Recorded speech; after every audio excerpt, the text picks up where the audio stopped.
Tuesday, September 17th, 2024. Good evening and welcome to all. We have here tonight Ryan Caith over there in the corner from KERM, KGOS Radio. This is being broadcast live on the local radio stations and also on YouTube, and it's up there permanently on YouTube. We also have here this evening Miss Amber Wolfington of the Torrington Telegram. This is the second meeting in September, 18th meeting of the year. I have asked Councilman Kelly to lead us in the pledge. I pledge allegiance to the flag of the United States of America and to the republic for which it stands, one nation under God, indivisible, with liberty and justice for all.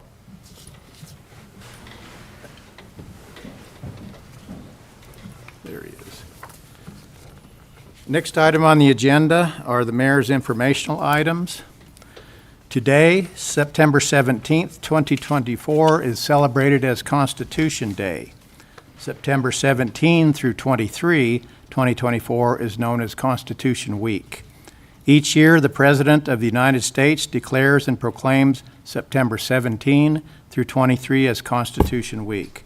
Tonight, as part of the regular agenda, I will be asking Council to authorize my signing as mayor a proclamation declaring Constitution Week in the city of Torrington. As I noted at the last council meeting, our well-known individual rights, summed up in a phrase, the rights to life, liberty, and the pursuit of happiness, are ours as citizens because the rights are given to us by God, the sovereign of all. Our United States Constitution lists some of these individual rights and serves as our fundamental law of the land and as our unifying social compact. As citizens, it is incumbent upon us to study our Constitution, both to understand our individual rights and our responsibilities as citizens, to work to ensure that this great American experiment in self-government does not fail in our time. Join with me this week in pondering our individual rights, liberties, and responsibilities as citizens, and the great privilege and blessing it is to be a United States citizen. On Saturday, the annual Classic Car Show, sponsored by the Scottsbluff Valley Street Rods, was held on Main Street. This was coincidental with the Farmers Market event that was held on the city parking lot at 21st Avenue and East A Street. Both the car show and the Farmers Market were great uses of city property last Saturday. The car show had the most entries, 135, in its history. That car show started in 1973. There were entries from Douglas, Cheyenne, Bridgeport, Lyman, and as far away as Sterling, Colorado. It was great to see all the beautiful cars on display, with so many being shown by local owners too. It was great to show off our beautiful downtown Main Street to folks from all over the area. Thanks to all the participants in those two great local events, the car show and the farmers market. Under our Wyoming system of government, the city of Torrington is responsible for providing many services to our residents that allows all of us to live a civilized life. Life here is the envy of all the world. Indoor plumbing and a functional sewer system, clean drinking water, safe and passable city streets and sidewalks, a first-rate city cemetery, excellent police and fire protection, a first-rate city ambulance service, regular and sanitary trash pickup and disposal, recreation, swimming pool, golf course, sports fields, and walking paths.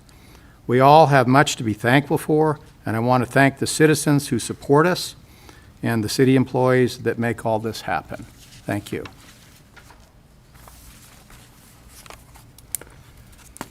Next item on the agenda is approval of the consent agenda, which includes the minutes from the September 3rd, 2024 council meeting as published. Move to approve the consent agenda as presented. I have a motion from Councilman Kelly to approve the consent agenda as presented. Do I have a second? I'll second that. Second from Councilman Patterson. Any further discussion, gentlemen? Hearing none, I'll call for a vote. All those in favor of approval of the consent agenda as presented signify by saying aye. Aye. Any opposed signify by saying nay. Hearing no nays, the consent agenda is approved. The next item on the agenda is the approval of the agenda itself, and I would ask for a motion for an amended agenda to include an item 1A, which would be an informational time regarding repairs and updates at the city pool by a gentleman from Advanced Pools and Spas from Golden, Colorado. And I'll likely butcher this name, but I'll give it my best shot. Mr. Corey Schweider. Pretty close. Okay, and he's here tonight. So, gentlemen, I would entertain a motion to approve the agenda, or an amended agenda as presented with an item 1A as I just described. Mr. Mayor, I would make the motion to approve the agenda with the added additional item to amend the agenda. All right, I have a motion from Councilman Deal to approve an amended agenda to add item 1A, information on repairs at the city pool. Do I have a second? Second. Second from Councilman Victorin. Any further discussion? Hearing none, all those in favor of approving the amended agenda to add item 1A, information, repairs, and updates at city pool, signify by saying aye. Aye. Any opposed, signify by saying nay. Hearing no nays, that amended agenda is approved. Next item on the agenda is what we call the public forum, and I always explain this. This is for non-agenda items. There is a time limit of 2 minutes, and the speaker must sign up before the meeting. It is a time for the council to listen. No action will be taken. And we have a person who has signed up, Danielle Kloss, has filled this out, and she would like to address us about proclaiming August 26th through 30th as in Torrington as Smart Week, S-M-A-R-T. And ma'am, I see you're there. You may come up and address council for 2 minutes.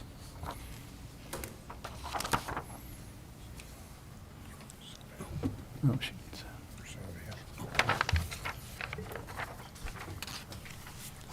Good evening. I'm Danielle Kloss. You may have seen me at Farmers Market or National Night Out handing free gun locks. I'm a volunteer with Be Smart, an organization that aims to bring together parents and other adults concerned about kids, firearms, and safety. We talk about securing guns in homes and vehicles, modeling responsible behavior around guns, asking about unsecured firearms in other homes your child visits, recognizing the role of guns in suicide, and telling your peers about Be Smart.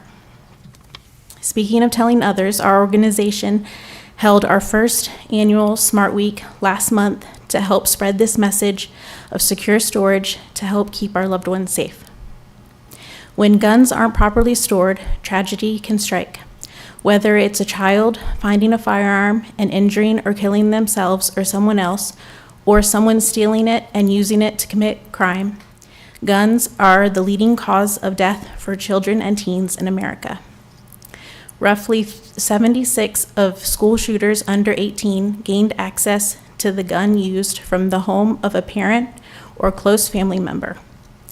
Every year, nearly 360 children under 18 gain access to a firearm and unintentionally shoot themselves or someone else. That's roughly 1 unintentional shooting per day. More than 1/3 of gun deaths among children and teens under 18 are suicides. And more than 80% of these deaths involve a gun belonging to a family member. Smart Week is a way we can get information to parents, caretakers, teachers, and the community. I know we're too late for this year, but I am asking that we help by proclaiming August 26th through the 30th Smart Week for years to come. I hope we can work together to keep our kids and loved ones safe. Thank you.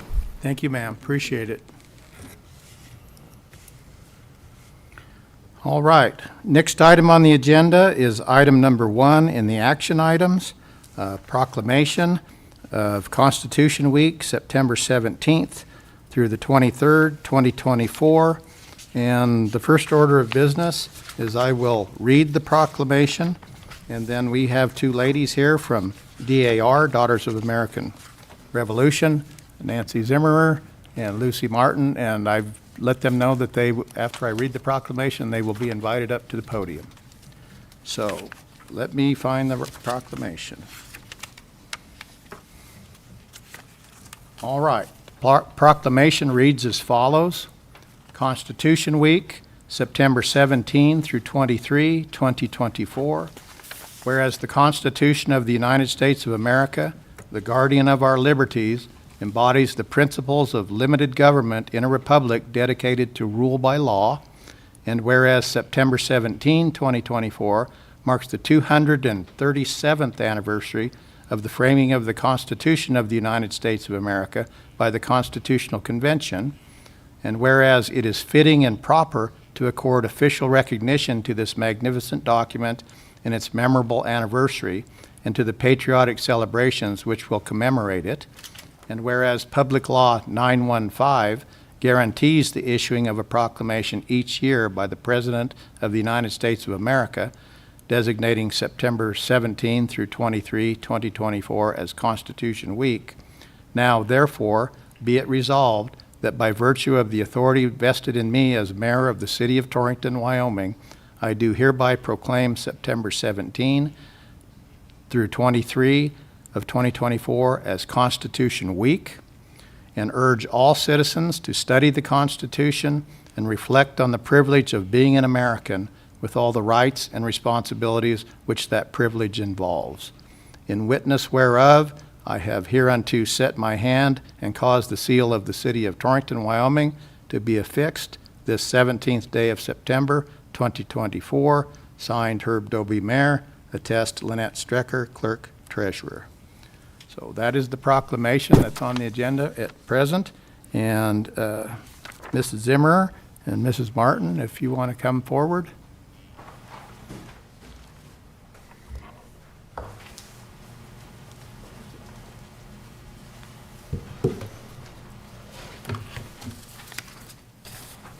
Thank you. Good evening. My name is Lucy Martin, member of the Cat Dunn chapter in Scottsbluff, Nebraska. Nancy Zimmerer is passing out the little worksheet that we have this evening, and she is a member, 43 years of standing in the Elizabeth Ramsey chapter out of Wheatland, Wyoming. Thank you for having us and the proclamation for this evening. We want to begin to explain a few of the things that happened prior to the signing of the Constitution. The 13 American colonies joined their independence from Great Britain in 1776. By 1787, delegates from each state met in Philadelphia at the Continental Convention to draft the Constitution for a new government. The first part of the Constitution is called Preamble. The Preamble provided a vision for the proposed government. Writing the Preamble was mainly the work of a man named Gouverneur Morris, who was a delegate representing Pennsylvania. If you will please look at your handout, and if you will stand, we will read the preamble together, please.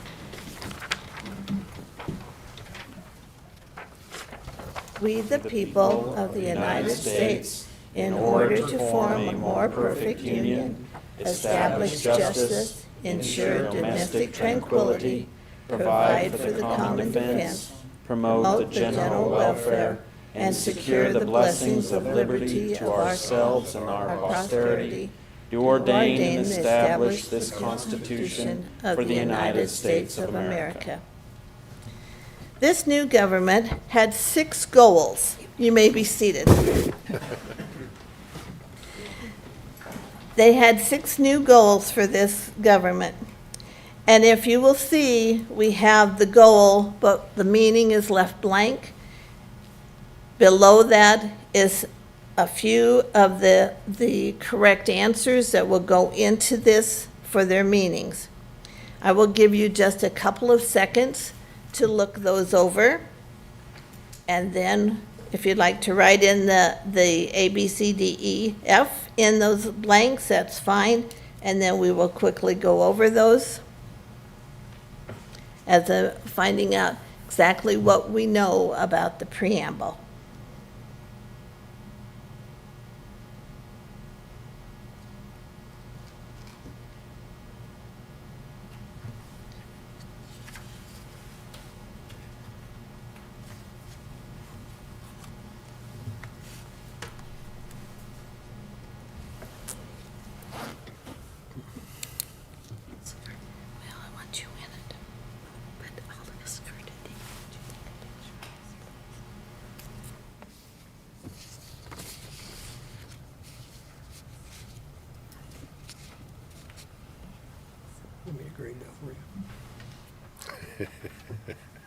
Is there a prize, Mr. Mayor?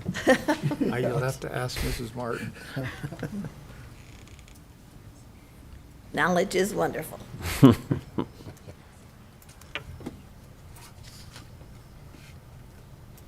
Okay, you may not be finished, but we'll move on. The first one is to form a more perfect union. And in that, we have, what letter do you think? A, protect individual freedoms for present and future generations. Establish justice.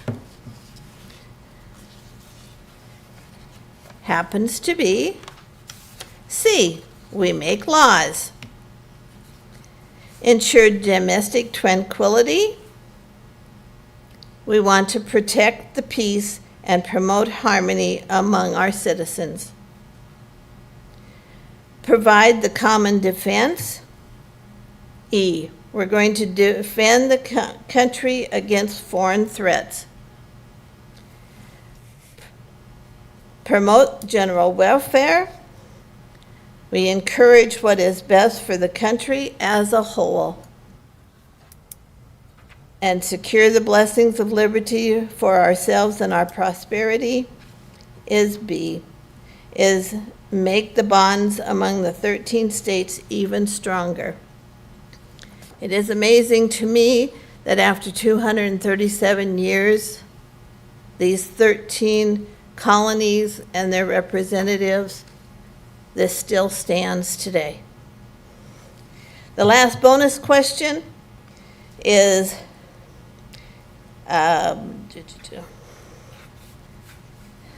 we think about the beginning and the end of the preamble. We, the people of the United States, do ordain and establish the Constitution of the United States of America. These words tell us that the authority to make new government comes from whom? And we are the American people. They had more insight than anyone that I have ever met or known, and am grateful for all of their brilliance and intelligence in making this Constitution. We do thank you for our proclamation this evening, and we just continue to be glad that our ancestors were able to be part of the founding fathers in their fight for the American publics. We were going to hand out to you a bookmark with the preamble on it, and thank you, Mayor, for letting us come. Yes, ma'am. Thank you. Thank you, Nancy. Thank you. Thank you.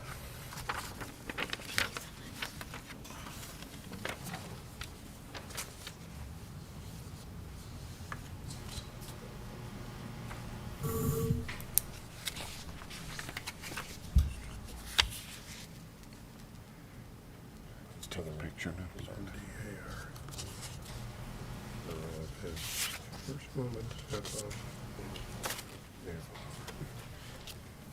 Was it your mom? Who's in there? My mother-in-law.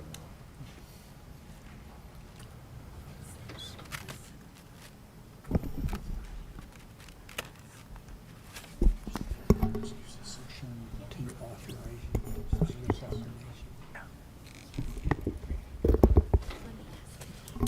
Mayor, they would like a picture with you guys after it's voted on, if that's okay?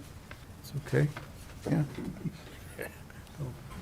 Mr. Mayor, Yes, are you ready for a motion? I am, Mr. Victorin.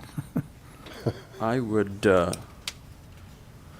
move to approve the proclamation as presented and authorize your signature. All right, I have a motion from Councilman Victorin to approve the proclamation in item 1 regarding Constitution Week as presented and authorize my signature as mayor. Do I have a second? I'll second that. Second from Councilman Patterson. Any further discussion, gentlemen?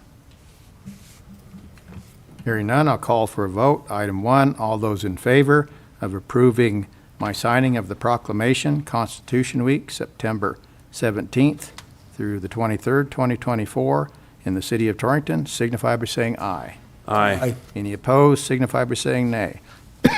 Hearing no nays, I am authorized to sign the proclamation and will indeed do so. Thank you. And we will take a bit of a recess and have a photo. We're, oh, they're coming out. Okay. Where do you want us? Who's taking the picture? Tell us, you get to pose us. Oh, great. These chairs. Maybe just right around the mayor, I think you're pretty centralized right now. Okay. Okey-doke.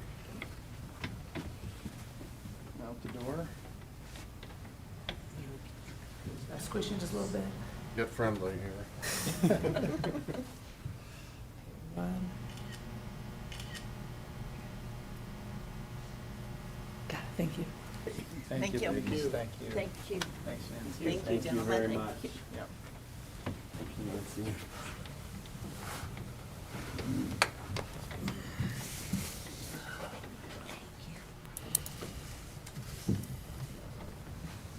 All right, we are now on item 1A of the amended agenda this evening, information on repair and updates at the city pool. And we are honored and happy to have Mr. Corey Schweider present, who is the president of Advanced Pools and Spas from Golden, Colorado. If you want to come forward, sir. And as you come forward, I'll just let you know that we have been provided a proposed contract agreement, which sort of lays out what you would be willing to do and the timeframes. So we do have that contract agreement, Okay. each of us.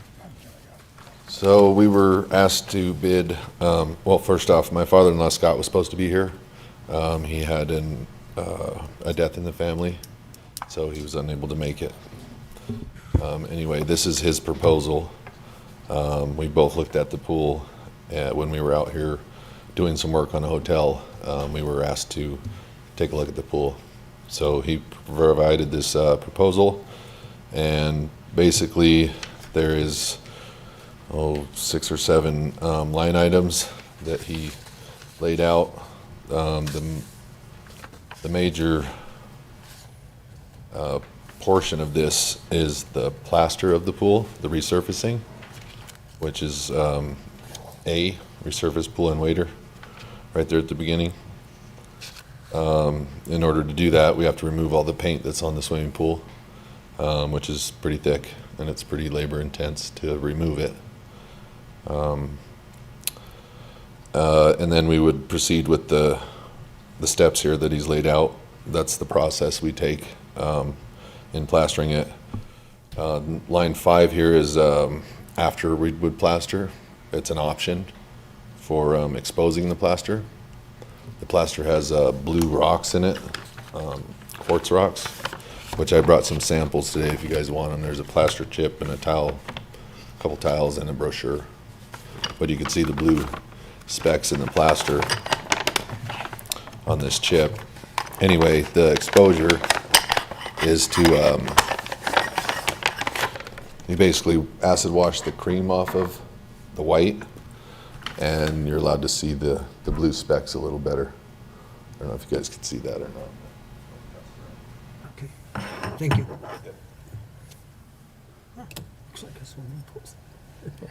So that's just an option. You don't have to do it.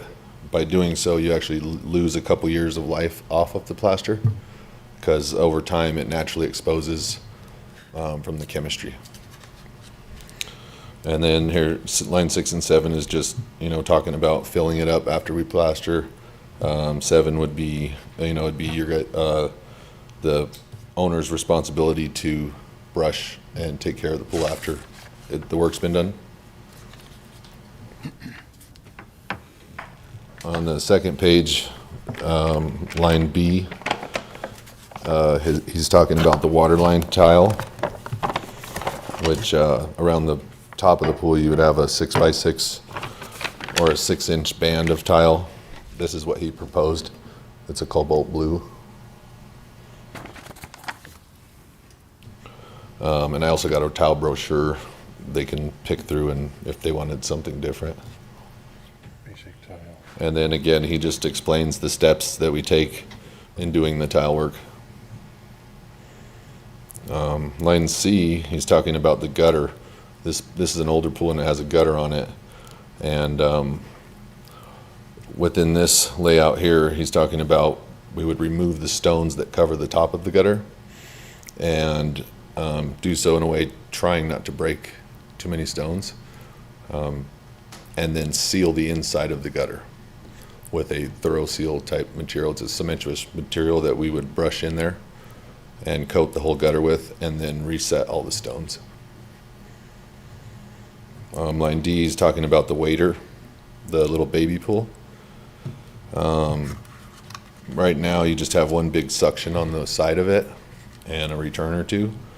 So within this, he's talking about installing a dual suction on the floor, like it should be, and a skimmer in place of the big grate that's on the wall right now. It probably used to have a skimmer on it at some point. That's what we're thinking anyway, and it got deleted over the years. Anyway, so that putting new suctions in there along with new VGB grates and bringing everything up to date, that work would be done before the plaster. And then he just explains the steps we take. Line E here on the next page, he's talking about the structural crack injection. And I think he's bid up to a certain amount of feet, 40 feet. It's impossible to tell exactly how many feet there are now, but he explains the steps we take. We would cut it and inject the crack, pressure inject it. And then if there's any additional feet, he has a price per foot after his 40. Line F is just talking about replacing all the white goods, which would be your return eyeballs, or in this case, the pool has floor returns. It's just round heads that, you can adjust the flow of the water coming back into the pool.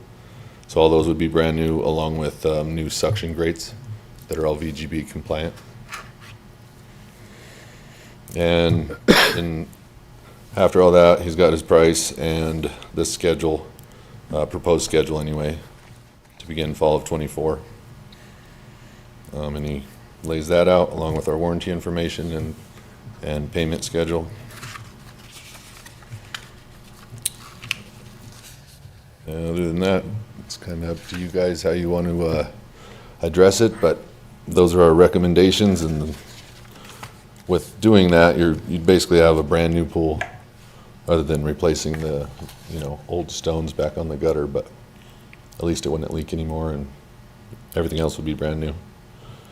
I can leave you guys this. This is a trim towel that we use on any steps or benches.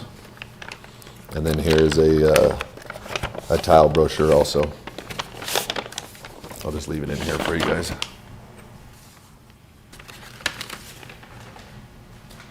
Thank you. Thank you. Okay. All right, thanks. That about covers the proposal. I have a question. Sure. On page 3, under schedule, the work could begin in the fall, this fall. And it looks like your estimate here is that actual work the fall would take about 8 weeks. Correct. And then in the spring, you come back in the spring of '25, and that would only be 3 or 4 days, right?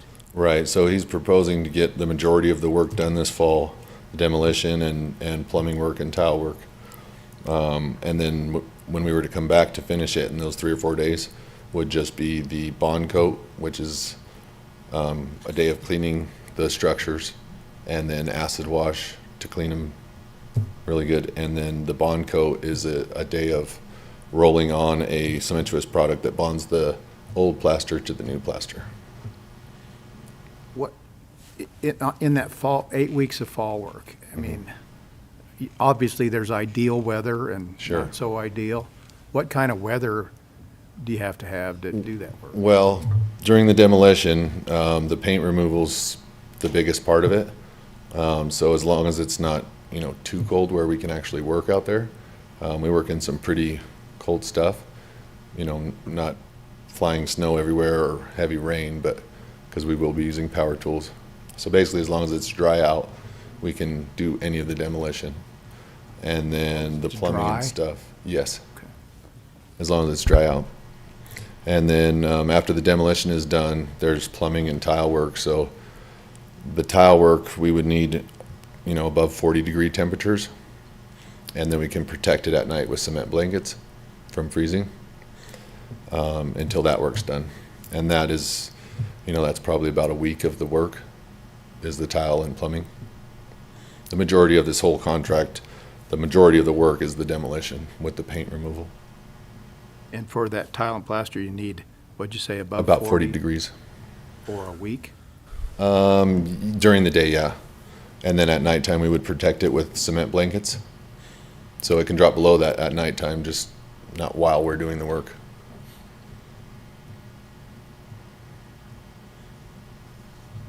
That was the question I had on the top of my mind. Gentlemen, do you have any questions for Mr. Tweeder? On the structural crack injection, it says there's no warranty on structural injection.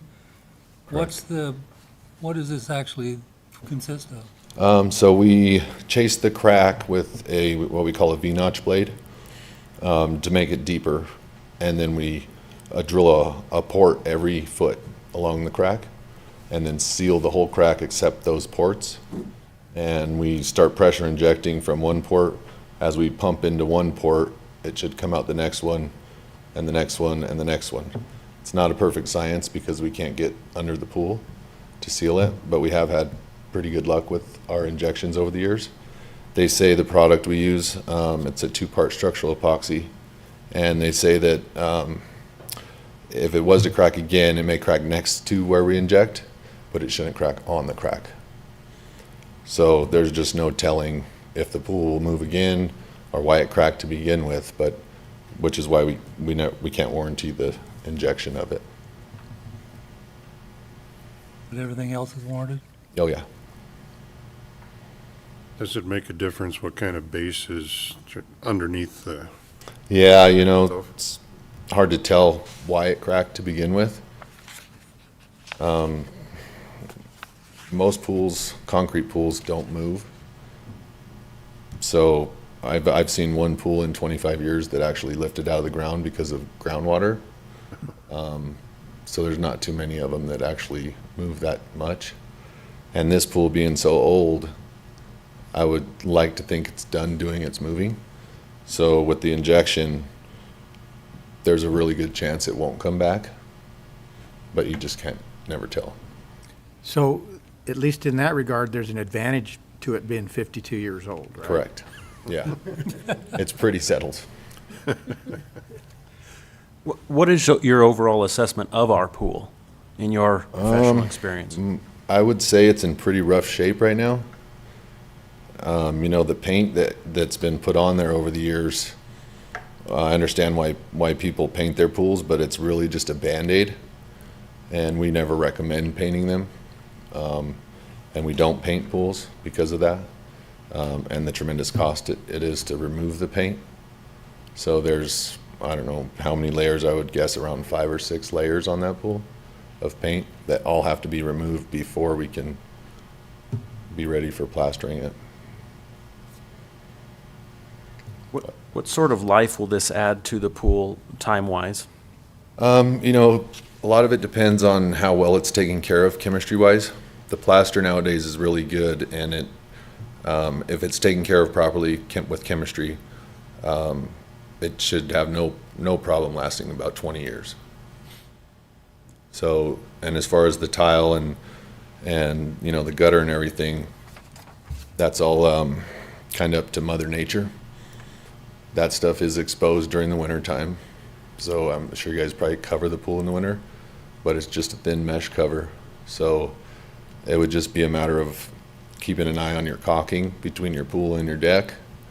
And, you know, if anybody sees any type of grout missing, get that type of stuff sealed up before the winter. Otherwise, moisture gets in there, and that's what damages pools, is the freeze and thaw. So as long as it's has a good eye kept on it, you shouldn't have a problem lasting 20 years or more. If this was to be approved, and after you complete your 8-week work, would we have to refill the pool until you return in the springtime? No, we would leave it empty, which we do all the time, without issue. So, and then when we come back later, it would be a matter of us cleaning it all up and prepping it for plastering it. We wouldn't fill it until the day we plaster. We start the water that same day in the afternoon. And then you guys take it from there. In this process that you've proposed here, I mean, I don't know what's underneath the bottom of that pool ground-wise. Do you have some way to be able to tell us if there's extra space down there that ought not to be there? Unfortunately, by looking at it, no. Sometimes, I don't know about your pool, but we install what's called a hydrostat down in the lower suction of the pool. And that's to allow groundwater, if the pressure is greater than the water in the pool, it allows the groundwater to come into the pool. That's about the only way you could really see under there without drilling holes through it, which is possible if you guys wanted to, but I don't see any reason to start drilling holes in the pool. I mean, the crack on the floor is, 40 feet. I've seen pools that are, less than 10 years old that have 4 times as many feet of crack in them. So it depends on how they were built. So that looks like over the 52 years, it's been pretty stable. I would say, yeah. I mean, I don't know how long that crack has been there or, how much water loss they have. But it's not a tremendously huge crack. So I would venture to say it's been there quite a while, and it probably doesn't lose very much water.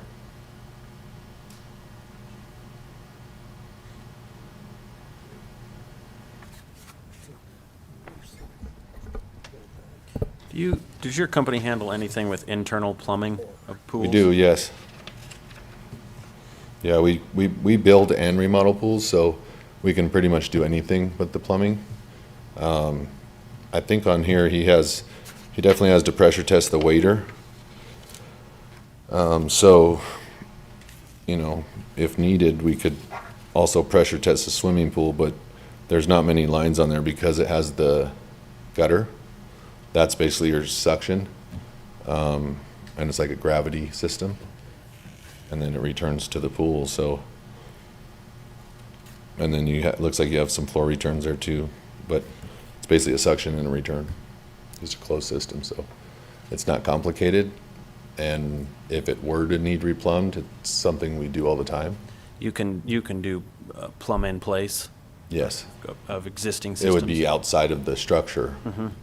We do it all the time, where we tear out a little bit of deck around the whole pool, drill holes and put your returns on the walls, and then hammer like we proposed to do on the waiter for the suctions and the skimmers.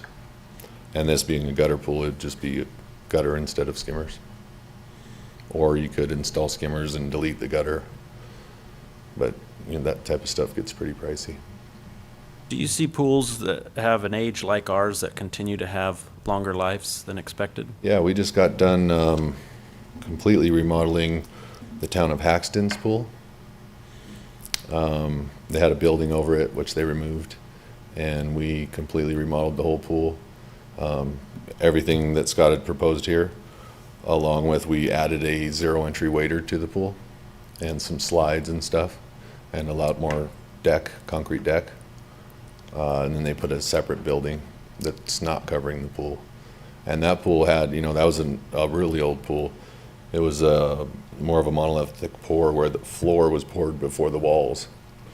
And I don't think that's the case in your pool. Yours is all one structure. So we had to deal with the joints. It had all the walls and the floor, and the floor had 3 separate joints in it, and came out really good. We actually just put the winter cover on it about 2 weeks ago, I think.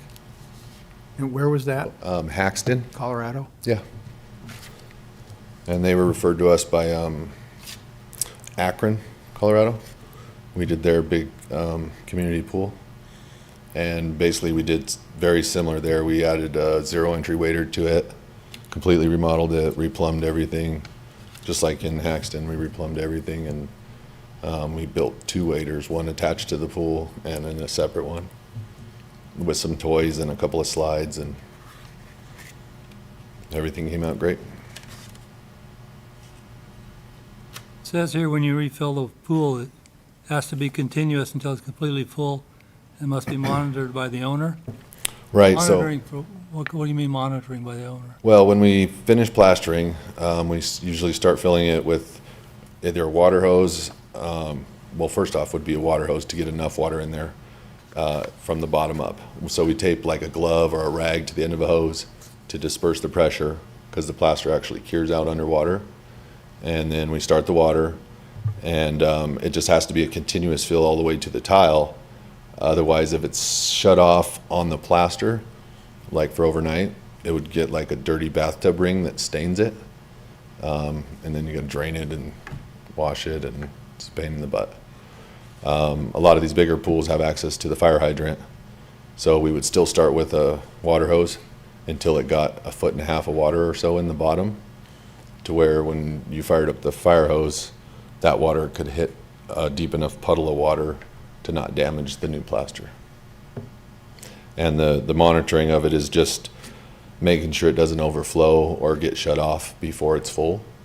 So a pool that size on water hose is gonna take quite a while to fill. And then as it gets close, it would be a matter of somebody just keeping an eye off on it to where they shut it off when it's up on the actual perimeter of the pool and not on the plaster. And if, say it was late at night, you thought it may overfill, you could turn it down to like a trickle, just so it doesn't overflow. Main thing is just not to shut it off while it's on the plaster.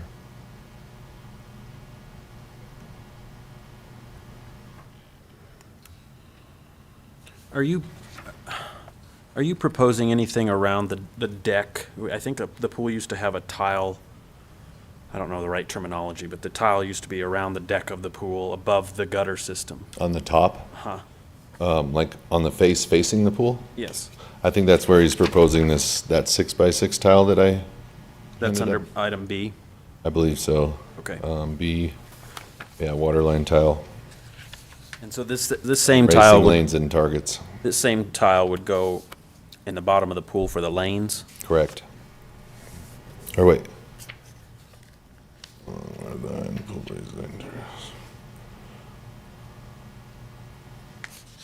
Correct, except for any depth markers, marking the depth of the water and the no diving signs to code. Those would go in that perimeter tile and on the decking. And There's those, some- the ones on the decking are all a non-skid tile, so they're not slippery. There's some damage to the concrete around the pool, but you don't do that? We can. He didn't propose any of that in here. I don't think we were asked to include any decking, but we do decking all the time. We can do anything from a normal broom finish to any fancy stamp work, so it's nothing outside of our normal.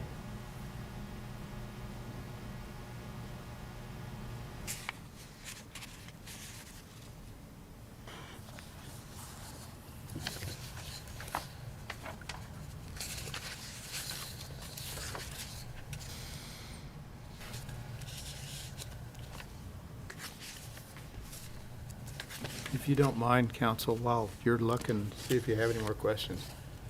Mr. Harkins, do you have any questions? No, I don't. Mr. Estes? No. I just had one question. Mrs. Drecker? So after you fill it and you're all done, can it be used right away, or does it need to set before we open the pool? So there's about a week process of brushing and vacuuming as the plaster puts off a dust as it cures. And that dust has to be brushed so it doesn't stick, and then vacuumed out into the filters, Okay, and then backwashed out of the filters. And then, of course, balancing the chemistry and getting it heated. And Okay. that all happens within about a week after it's full. okay, Can't see. And we send over the startup instructions, the manufacturer's startup instructions, outlining, when to put in what chemicals and when to start your heater and all that. great. Thank you. Sure. Also want to open up. Mike, do you have any questions? I don't. Mr. Troxel? Have you guys got any splash pads? We have.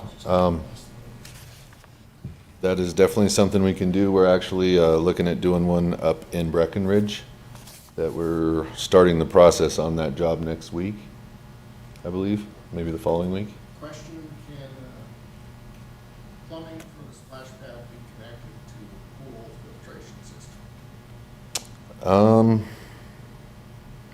I don't want to step on my own tongue here, but I believe so, without looking at the codes.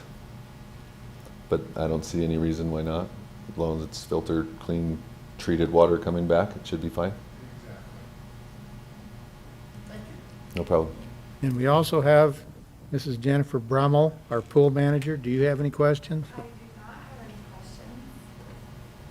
You can ask questions in the other too if you have any questions for me. Okay. Thank you.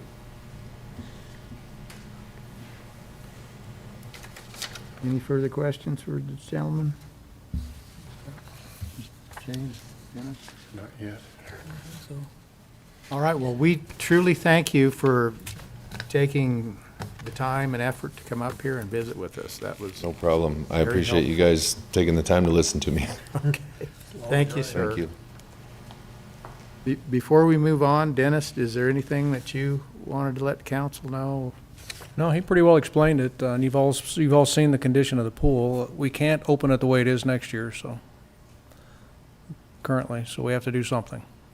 Okay, and that's not what I wanted to hear, but I wanted you to say. It's the truth. Unless this pool is dealt with, it's not opening next spring. Probably not. summer. And Jennifer can better speak to that than I could, but she had a lot of issues this year. And I know that she has addressed those issues with us on this pool committee, and the kids cutting their feet on that rough surface, and, yeah, okay. All right, any further questions, council, for anybody available to answer them? Are you asking for a motion or not? I didn't know how you wanted to handle it. Well, I think, Mr. Mayor, I have one question, and then I had a comment on that. The question is for the proposed contractor on the commencement of the work. Your portfolio, I'm sure, is fairly big on work. So if this governing body could come to a consensus on this and approve something relatively quickly, you could commence your work soon? Yeah, we could start it as early as his schedule proposes here.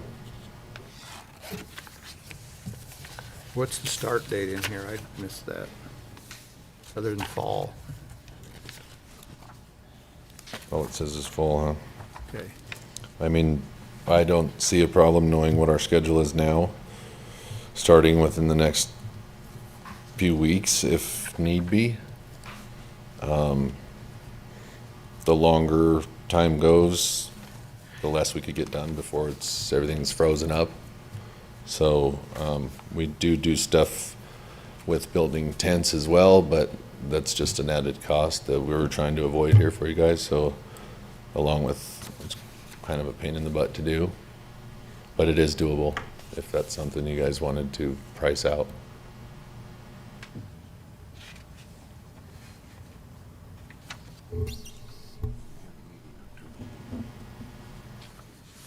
So the pool would remain empty for the 8 weeks or so? It would longer? just depend on, once we got done with the demolition part, the first portion of it, and hopefully installing the tile and all that before it got too frozen, before we would come back. How long that gap would be, it's hard to tell. That would be up to Mother Nature. Regardless how long it was shut down, like I said, the pool, we leave pools empty every year, winter, all the time, without issue. So I'm not worried about having an issue with that. The main thing is, you know, coming back to not a frozen shell so we can continue the work. I imagine you guys open the pool on Memorial Weekend? That's historically what we try to do, yes. Yeah. So with this contract, if you guys were to go with us, you'd have no problem being done before that. So you guys could open on your normal day. Mayor, I would like to give you a little history. Mike's had that pool drained for about a month now. I've put out feelers to 3 vendors. This gentleman's company is the only one that took the time to come and show up and look at it.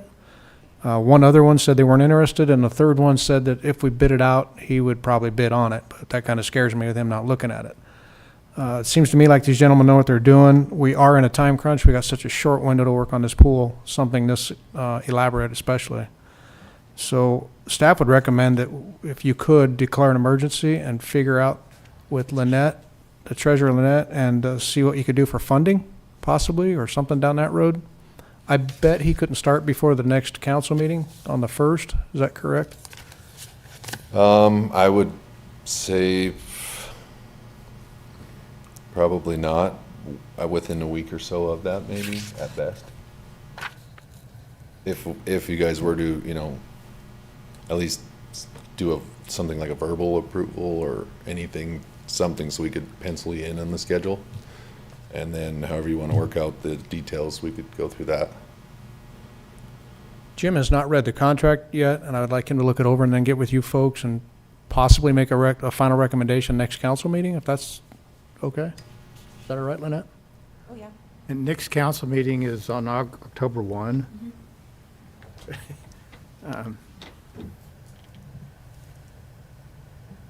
Let me ask a question.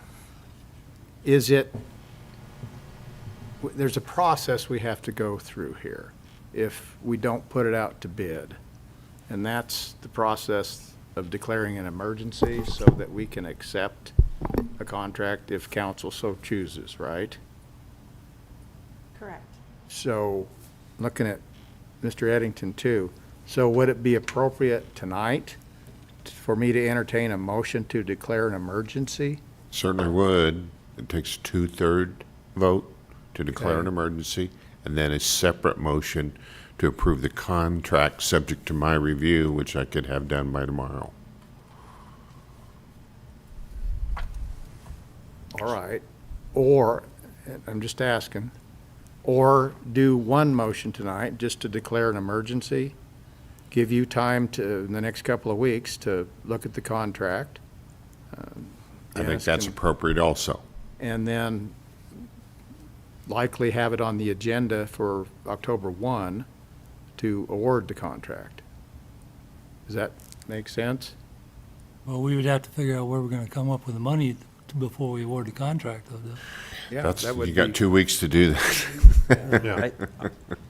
I don't want to step on anybody, whatever anybody else might have an opinion on, but I think we could all handle that on the 1st. So We what- have a work session scheduled Well, for next week. The declaration and the awarding of the contract, and that would give staff time on the financing. If just put it all off until October. I hate to for 2 more weeks. That's 2 more weeks into the schedule, but Yeah, we gotta have the money first. right, we got to figure that out.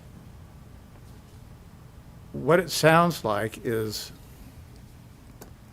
when someone asked you the question, fall, but somebody asked you what date relative to the 1st of October, and you said a week or 10 days or something. Right. After that, you'd be available, right? Correct. So on terms of a time frame, what I hear Councilman Victorine saying is just have this be an informational item on the agenda this evening, and then perhaps next time have a declaration of emergency and a motion to award a contract. 2 weeks from now. Okay. I just think overall that gives staff a more definitive timeline on presenting us with our financial options. And it still leaves you enough leeway to, if we come back on the 1st and end up declaring an emergency and awarding a contract, you'd be available with that short a notice? I would say yes, unless some other big job or several just come in at the last minute here, which we're going in close to winter, so I don't see that happening. And if you guys decide not to do the entire contract, if you only wanted to do a couple items off of it, Scott can revise the whole thing for whatever you guys decide to do. You know, I'm not perfectly comfortable, but I feel reasonably comfortable with your saying that Sure. if we were to do something on the 1st, Yeah. that gives you enough play with your week or 10 days to Right. probably do this, right? We could definitely do it, and if you guys were to get on the schedule in 2 weeks or whatever, and we give you guys a finish date of before Memorial Weekend, even if we got frozen out before we had planned, Scott would adjust our schedule to get us here with either more guys or more time beforehand, to still get you your finish date. So we wouldn't push that out, unless some unforeseen stuff came up during the demo process, which I don't see happening. You guys should still be fine to open Memorial Weekend.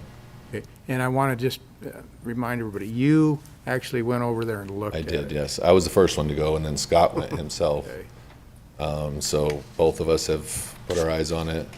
I've been doing pools 25 years this year, and Scott's, I think, somewhere at 46 years. He's actually my father-in-law, so we kind of have a unique relationship that works. But we have reference list a mile long we can send up to you guys with photos or, anything you guys need. All right. So just to be clear, the total contract for what you've got here is $333,300? Correct. Mayor, Council, I want everybody to understand those 3 notes on the back of that sheet that I gave you tonight. Please understand those. The state inspection agency that's been hitting us with our inspections the last few years, they're really concerned about us not having a skimmer in that wading pool. So this would fix that. This work does not include any work outside the pool vessel. So any flat work or anything outside the pool vessel would not be included with this work. And then the third thing is there's a good chance, because I know for personal fact that east gutter has some issues underneath it. And there's been some repairs done in there, so I don't know what that's going to entail once they get that tore apart. That would not include any cost of that in this contract. That would be an additional change order down the road.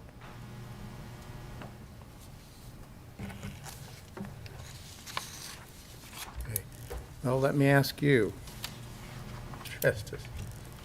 I'm sensing the consensus of council is to delay this till October 1st council meeting, and then likely have on an agenda a motion for a declaration of emergency, and then a motion to award a contract on October 1st. Are you reasonably comfortable with that?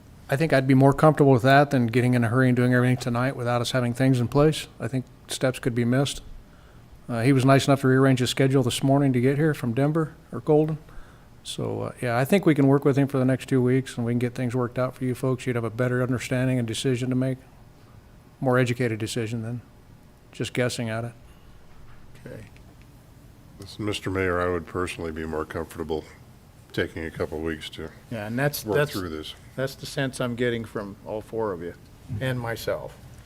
I don't All blame right, you. so what we're going to do, and is this is just an information item on the agenda, item 1A. And unless anybody has any additional questions for this gentleman, say your last name for me. Schweider, you said Schweider, I it was perfect close. the second time. First time it just had a ch. But that's pretty good compared to what I get normally. All right, I try to do my best. Thank you. Welcome. Do you gentlemen have any more questions? Or any staff have questions? All right. Well, again, we really do appreciate your taking the time to Problem. come back up here and talk to us about it. And Are in we, 2 are we to keep this? Yeah, you or- guys can keep all that information. Okay. Also, at your next meeting, if we need to be present, my father-in-law Scott will be available, so you guys will get to meet him and see the other half of our company. I appreciate that, too. Thank you. Yep. Okay. Thank you. Nice All right. meeting you all. Thank you, and have safe travels back.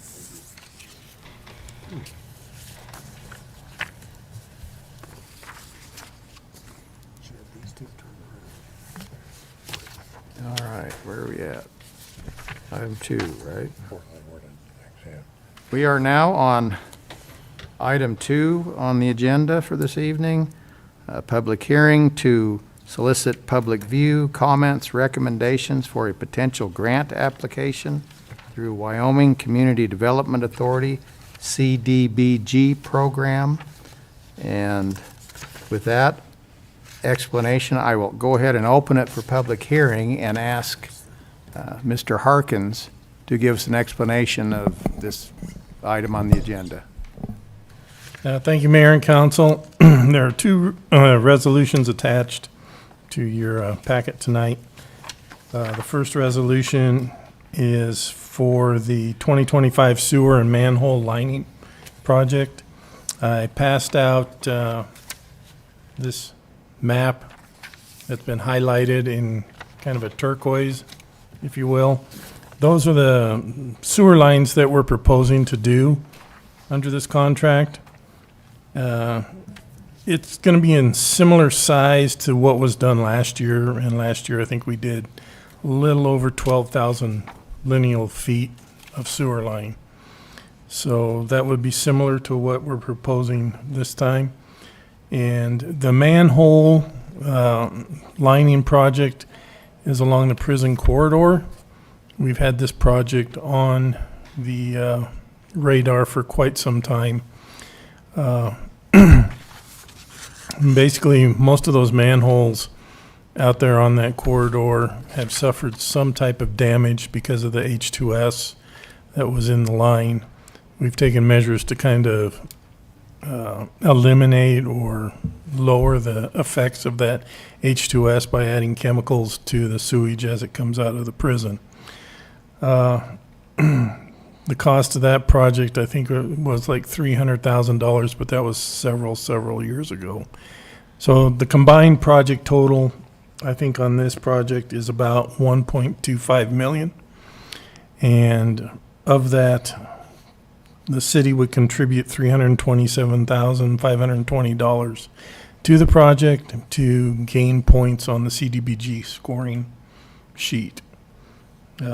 CDBG is being requested to fund $932,171 for this project. If you want, I can continue with the next project, or you can ask me questions now for this project. Continue to the next one. Continuing going on. Okay, and the second project is for basically generators for the water treatment plant and the booster pump station on West C Street. The current generator at the water treatment plant is undersized to function or actually fulfill all the electrical needs in case of an outage for that whole plant. And West C doesn't have a backup generator at this time. So it would be highly beneficial and was recommended on the level 1 study that was prepared by AVI Consultants back, I think, in 2020. This project will not have a match from the city of Torrington due to budgetary constraints. So we would be requesting the full amount of $1.43 million in the project grant from CDBG.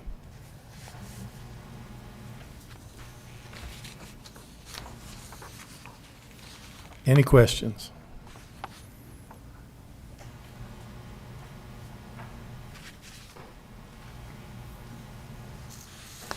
Just, Director, just one question. You mentioned about the sewer manhole that are damaged. Are those out near the prison? Is that what you said? Yeah, there's a whole line that goes all the way out to the prison. It comes just south of the airport and then, takes a northeasterly direction up towards the prison. And there are several manholes spaced. Typically, it's like every 400 feet. I don't know if that's the case on the prison corridor, but so there's quite a few manholes on that line.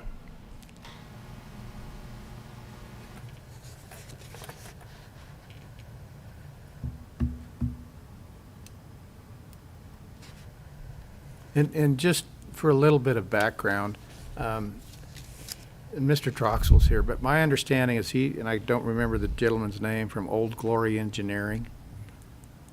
Costin. He recognized and spoke to you, Mr. Troxel, that there was grant money available, and he had worked on those before. And we have the need with these two projects, and this sounded to him like the perfect grant application for a town the size of Torrington or a city the size of Torrington to consider doing, right? Correct.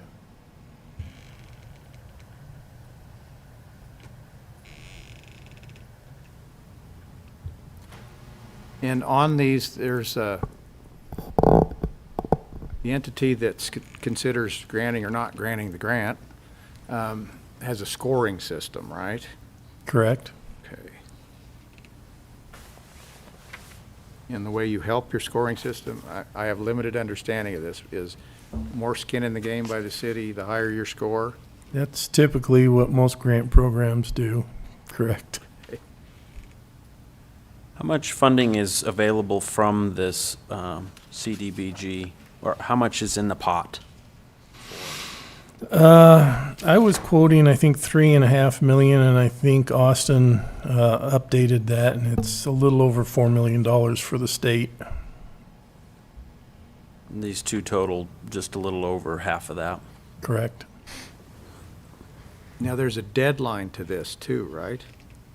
Correct. We've already met the deadline to the letter of intent. We met that. But I think September 27th is the application deadline.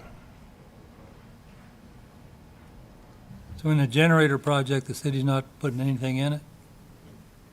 No.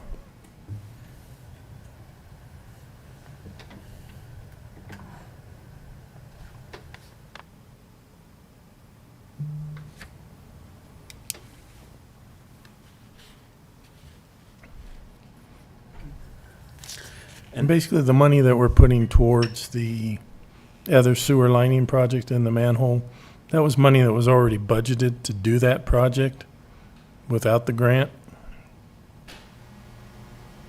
So we had that funding available to put towards, a grant match in that case. And the manhole and sewer lining, you're thinking of the same company did last year? Well, it'll go out to competitive bid. There were two companies that did bid last year. Obviously, we were happy with the work that the one company did do. And as far as manholes, we'll have to check. There might even have to be a third company or fourth company involved in that because it's a little bit different type of work. But the manholes just aren't the ones out in the prison, is it? Aren't there other ones around town doing the same thing? We do have other manholes that would be taken care of, but on this project, it's primarily focused on the prison corridor. And what? East Street? P as in Papa, right? So, little correction there.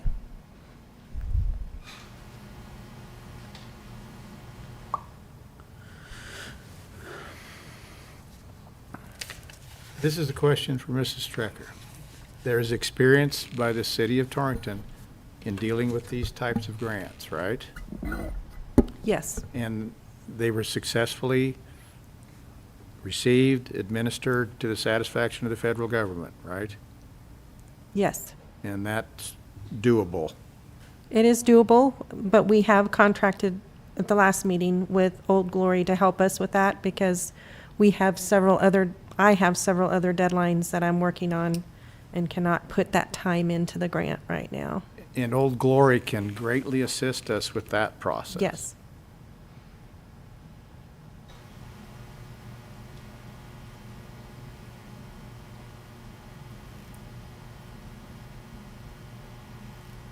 All right, well, I'll go ahead. We are open for public comments for. Is there any member of the public that has a public comment for this potential grant application?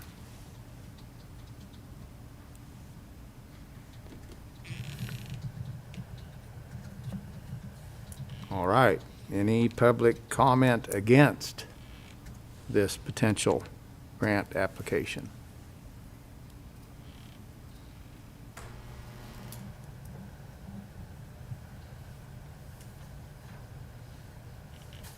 Don't see any.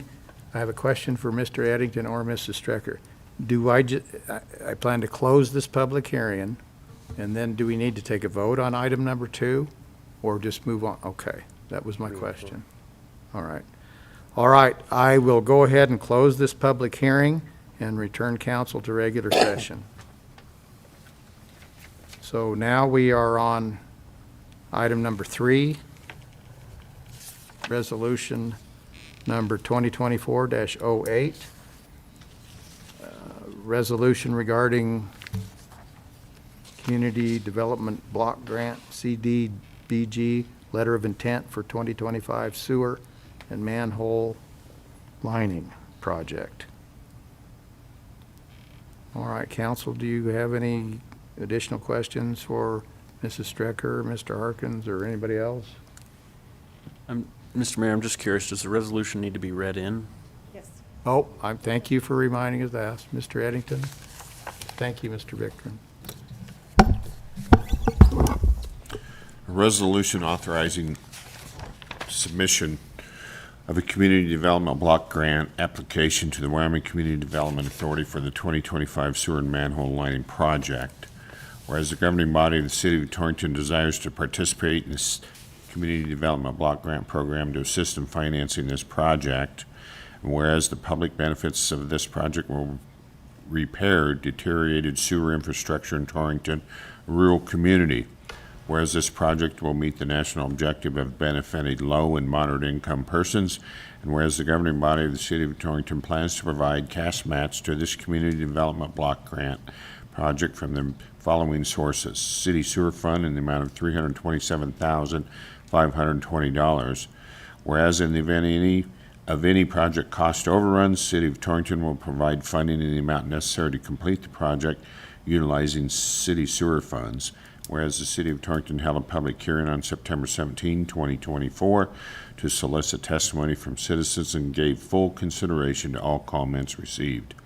Now therefore, be it resolved by the governing body of the City of Torrington that a grant application in the amount of $932,171 be submitted to the Wyoming Community Development Authority for consideration of assistance in funding the 2025 sewer and manhole lining project. Be it further resolved that the Mayor of Torrington, as the chief elected official, has designated the city clerk treasurer to be the authorized representative of the City of Torrington and act on all matters relating to this grant application. Thank you, Mr. Eddington. Mr. Mayor, I would move to approve this resolution if you're ready for a motion. I am ready for a motion. I have a motion from Councilman Patterson on item number 3 to approve resolution number 2024-08 as presented in the agenda. Do I have a second? Second. Second from Councilman Deal. Is there any further discussion, gentlemen? Hearing none, I'll call for a vote. Item number 3, all those in favor of approving resolution number 2024-08 2024-08 as presented, signify by saying aye. Aye. Any opposed, signify by saying no, or nay. Hearing no nays, resolution number 2024-08 and item 3 is approved. Next item on the agenda is item number 4, resolution number 2024-09, resolution regarding Community Development Block Grant, CDBG, letter of intent for 2025 WTP and BPS-2 West C generator project. And Mr. Eddington, would you read that resolution? Can you please read the one that was handed out tonight? It had a change. Thank you. A resolution authorizing submission of a community development block grant application to the Wyoming Community Development Authority for the 2025 water treatment plant and booster pump station BPS-2 West C generator project. Whereas the governing body of the City of Torrington desires to participate in the community development block grant program to assist in financing this project. Whereas the public benefits of this project will ensure adequate water supply for emergencies, and whereas this project will meet the national objective of benefiting low and moderate income persons. Whereas the governing body of the City of Torrington plans to provide cash match to this community development block grant project from the following sources: City Water Fund in the amount of $0. And whereas in the event of any project cost overruns, the City of Torrington will provide funding in the amount necessary to complete the project utilizing city water funds. Whereas the City of Torrington held a public hearing on September 17, 2024 to solicit testimony from citizens and give full consideration to all comments received. Now therefore be it resolved by the governing body of the City of Torrington that a grant application in the amount of $1,431,075 be submitted to the Wyoming Community Development Authority for consideration of assistance in funding the 2025 water treatment plant and BPS-2 West C generator project. Be it further resolved that the Mayor of Torrington, as the chief elected official, has designated the city clerk treasurer to be the authorized representative of the City of Torrington and to act on all matters relating to this grant application. Thank you, Mr. Eddington. Council, any questions for Mrs. Strecker or Mr. Harkins? I just have one question. It says assisted funding 2025 water treatment plant. What water treatment plant is it applying to? Maine. It's the generator at the water treatment plant. So it's just the generator, not anything to do with the treatment plant itself, just No. the generator? Just the generator.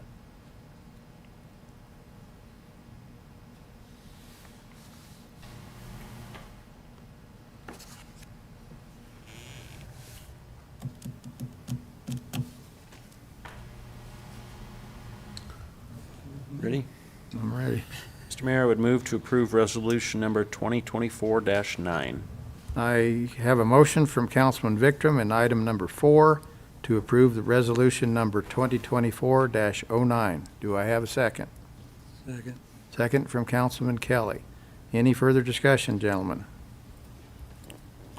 Hearing none, I'll call for a vote. Item number 4, all those in favor of approving resolution number 2024-09 as set forth in item 4 on the agenda, signify by saying aye. Aye. Any opposed, signify by saying nay. Hearing no nays, that resolution is approved. Thank you. Next item on the agenda is item number 5, approval of the bills from September 4th, 24 to September 17th, 24. And I would call on Mrs. Strecker, Clerk Treasurer. Thank you, Mayor and the Council. Attached to your agenda were a list of bills for your consideration tonight. I also handed out an additional set of bills for your consideration. I'd be glad to answer any questions.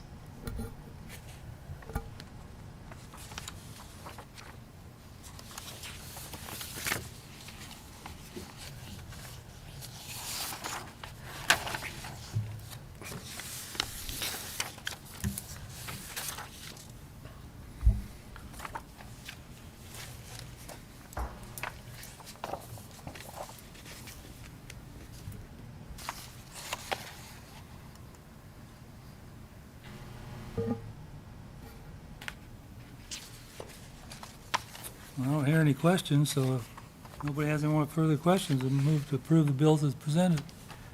All right, I have a motion from Councilman Kelly on item number 5 to approve the bills as presented. Do I have a second? Second. Second from Councilman Deal. Any further discussion? Hearing none, I'll call for a vote. All those in favor in item number 5, approval of the bills as set forth, signify by saying aye. Aye. Any opposed, signify by saying nay. Hearing no nays, those bills in item 5 are approved.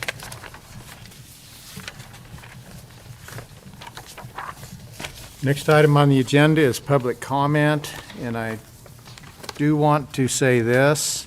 I got a report from Fire Chief Luis Correa, who is currently on what he calls federal dispatch at the Labonte Fire near Esterbrook, Wyoming, which is northwest of the peak, that area. So he's on federal dispatch duty up there. But in his report, and I hope I don't jinx him, he says it's been quiet. They've been dispatched 5 times since last council meeting. They had a few grass fire calls and a few fire alarm calls. So good news on that end for the fire department. Okay. Is there anybody out there who would like to make a public comment during public comment section? Mayor, I have one comment, if I may. Yes, sir. I just wanted information for people out there. We're getting a few calls on our cemetery. Currently, it doesn't look the best or as good as it could. I just want to go through that real quickly. He is treating an invasive grass that we started seeing about 3 years ago. We started treating it this year. It's called windmill grass. It's a perennial grass that pops up really about September. You really start seeing it, but it's there all year. It opens up to a head in the afternoon, and it's just got like 5 stems on it, and that head breaks off and rolls across, and it's really invasive. It's getting all over town. We're seeing it at the ball fields. He's treating that right now, and it looks like the grass is all dry. He is watering. We are fertilizing, but it's just the treatment that we have to do, and it is a grass. So if we don't get it mixed correctly, 100%, there is a chance it could kill a little bit of grass. But it is killing a lot of the weeds extra, other than the windmill grass. So if people have concerns, they can sure call me or Matt at the cemetery, and we'll sure walk them through it if you have some concerns. And I talked to you this morning and Matt, and he said, to the casual observer, it looks like we're not watering the lawn, but that's not the case. It's this windmill grass that turns brown and grows quicker, grows higher than the grass, so it appears that it's brown, but that's not the case. And Matt also told me today that to successfully eradicate that or attempt to eradicate it or keep it down is a 3 to 5 year process. This isn't a process that's done overnight with this type of grass. And it's expensive to treat. It takes a long time. We have to do it 2 or 3 steps and within 2 or 3 weeks of each other. So it takes a guy out of our system to spray for a week each time. So we're only down to 2 people in the cemetery right now, so the trimming is not getting done. So we're trying to move guys back and forth from the parks as we can. So.